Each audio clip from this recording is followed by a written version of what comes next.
লবণ পাইলেই বাঁচবে না। ভাই ভাই দেখি দেখি দেখি দেখি এই যে হ্যাঁ এরকম থাকবে যদি মানুষ দেখে যে লবণ আছে কেউ যেন হয় না বলে লবণ নাই আর দেখে বেশি বেশি হওয়ার দরকার নেই। আপনারা 5-10 মিনিট কালকে দেখলেন দেখছেন হ্যাঁ ঠিক আছে ডিসপ্লেতে স্যার লবণ ডিসপ্লেতে দেন এই লবণ আছে যা বলবেন যা লাগে আছে বাইরে ডিসপ্লে করবেন এই চালের বস্তা এখানে দেখতে পাচ্ছি না এখানে লবণের বস্তা রাখবেন এখনই রাখেন লবণ দিছি কালকে দেখবে যে লবণ আছে আপনার দোকানে লবণ আছে দিছি আমরা 30 টাকা 50 টাকা লবণ দিছি আপনি লবণ আছে কি তোমরা স্টকে যে লবণ আছে বাজারে যে লবণের শয়লা এটা বাইরে না রাখলে বুঝবে কেমনে আপনি ঘরের ভিতরে ঢুকে রাখলে বুঝবে আমাদের কাছে আসে লবণের জন্য কোন কাজ যাচ্ছে আমি বলছি দেখতে চাইবা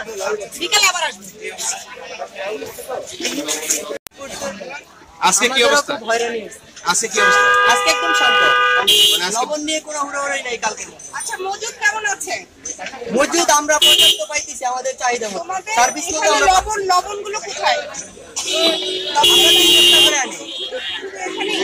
জি জি লবণ যতগুলো আছে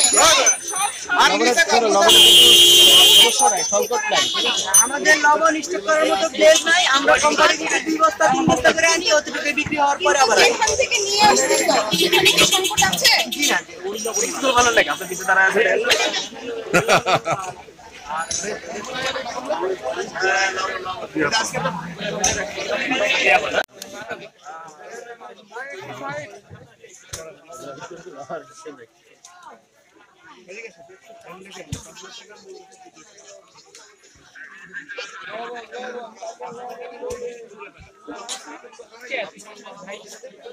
ভাই একটু দিয়ে ঘুরে